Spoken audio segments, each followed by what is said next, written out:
नमस्कार, मी श्वेता. स्वामी अनुभूती या आपल्या YouTube मराठी चॅनल मध्ये तुम्हा सर्वांचं पुन्हा एकदा मनपूर्वक स्वागत. बघा, मी श्वेता, वास्तुतज्ञ तसेच न्यूमरोलॉजिस्ट आणि tarot card reader, switch word counsellor आणि switch number energy circle therapist. मी तुमच्यासाठी असे खूप छान छान व्हिडिओ घेऊन येत असते, पण बरेच दिवस झाले काही कारणामुळे मला ते शक्य झाले नाही. तर आता पुन्हा एकदा मी ही सुरुवात करत आहे आणि हे प्रदीप दादांच्या सेवेमुळे आणि श्री स्वामी समर्थ कृपेमुळे पुन्हा एकदा शक्य झाले. तर आजपासून मी हा व्हिडिओ पुन्हा एकदा सुरू करत आहे. आज मी तुमच्यासाठी एक सुंदर असा अनुभव घेऊन येणार आहे. हा अनुभव आहे एका ताईंचा. या ताईंनी असं सांगितलेलं आहे की त्यांनी त्यांच्या पतीसाठी इंटरव्ह्यूला जाण्यासाठी एक सेवा घेतली होती. त्यांच्या पतीचं प्रमोशन होणार होतं आणि ते इंटरव्ह्यूला जायला अजिबात तयार नव्हते. त्यांची काही कारणं होती ज्याच्यामुळे ते इंटरव्ह्यूला जायला तयार नव्हते. पण ताईंना असं मनापासून वाटत होतं की त्यांनी इंटरव्ह्यूला जावं आणि ही पोस्ट, हे प्रमोशन त्यांनी घ्यायला हवं. तर असं मनापासून वाटत असल्यामुळे त्यांनी स्वामींची प्रार्थना केली आणि अशातच त्यांना प्रदीप दादांचा नंबर मिळाला आणि त्यांनी आमच्याकडे ती सेवा मागितली आणि आम्ही त्यांना प्रदीप दादांनी दिलेली ती सेवा सांगितली. सेवा सांगितल्यानंतर त्यांना 4 तारखेला ही सेवा मिळाली. 4 जानेवारीला त्यांना ही सेवा मिळाली आणि त्यांनी ही सेवा करण्यासाठी मनापासून तयारी दाखवली.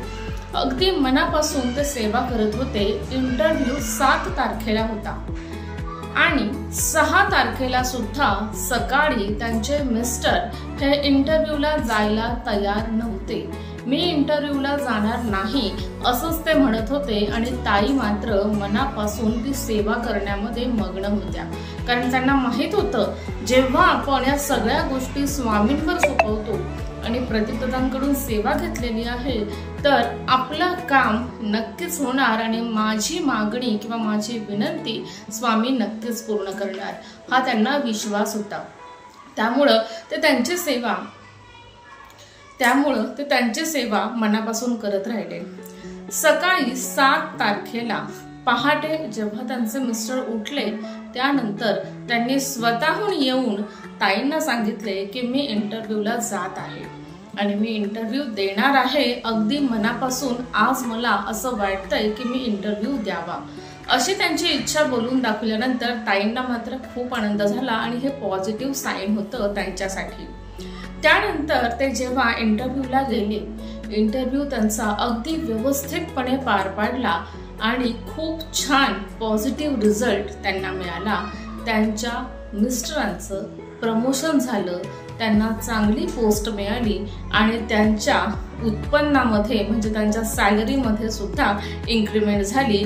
अशी त्यांना पॉझिटिव्ह रिझल्ट स्वामींच्या कृपेमुळे मिळाले. स्वामींच्या कृपेची त्यांना खूप स्वामींची कृपा झाली आणि खूप छान प्रचिती या ताईंना मिळाली. त्यामुळे ताईंनी सांगितले आहे की प्रदीप दादांचे आणि श्री स्वामी समर्थांचे ते मनापासून आभार मानतात. तर अशी ही गोष्ट होती या ताईंची. बघा, स्वामींना जर मनापासून हाक मारली तर नक्कीच ते आपल्या हाकेला धावून येतात. मग भक्तांची कोणतीही विनंती असो, कोणतीही गोष्ट असो, ती नक्कीच पूर्ण करतात. जर ती योग्य असेल, जर ती त्या भक्तासाठी योग्य असेल, चांगली असेल, तर स्वामी नक्कीच ती गोष्ट आपल्याला आणून देतात. त्यामुळे श्री स्वामी समर्थांची सेवा करणं हे खूप मनापासून तुम्हाला करायचं आहे आणि त्याचे रिझल्ट नक्कीच तुम्हाला मिळतील. चला तर मग हा अनुभव तुम्हाला कसा वाटला मला नक्कीच कमेंट करून कळवा आणि आपलं हे चॅनल जास्तीत जास्त लोकांपर्यंत शेअर करा. पुन्हा भेटूया पुढच्या व्हिडिओमध्ये अशाच नवीन अनुभवांसह आणि नवीन काही गोष्टी मी तुमच्यासाठी नक्कीच घेऊन येण्याचा प्रयत्न करणार आहे. पुन्हा भेटूया. श्री स्वामी समर्थ. जय जय स्वामी समर्थ.